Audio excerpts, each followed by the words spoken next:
Nalulugi na raw ang ilang negosyo tulad ng mga kainan dahil sa dami ng mga gumagamit ng pekeng PWD ID.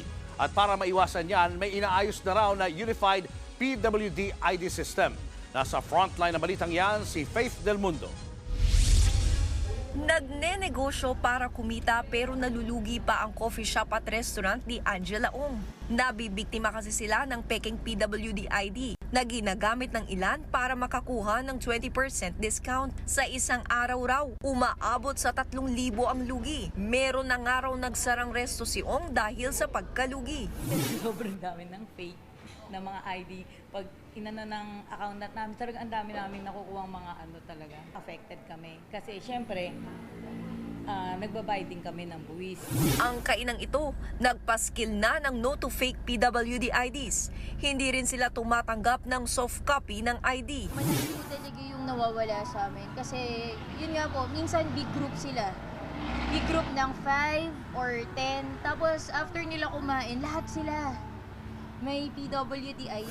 Ang grupong Restaurant Owners of the Philippines o Resto PH, giniit na malaking abala talaga ito sa mga kainan. Sa pagdinig ng Senado noong Disyembre, sinabi ni Senator Sherwin Gatchalian na nasa 8.5 million ang pekeng PWD ID, habang nasa 1.8 million lang ang lehitimo. Meron namang website ang Department of Health para ma-verify ang PWD ID, pero hindi naman ito updated. Mungkahi naman ng PWD advocate na si Attorney Rowena Guanzon, gumawa ng uniform na ID na may QR code para mas madali ang verification. Ang mga lokal na pamahalaan kasi ang nag-issue nito, kaya iba-iba ang itsura sa ngayon. May inaayos na raw na Unified PWD ID system ang Department of Social Welfare and Development na posibleng ipatupad ngayong taon. Magkakaroon ng standardized look. Meron ding digital counterpart.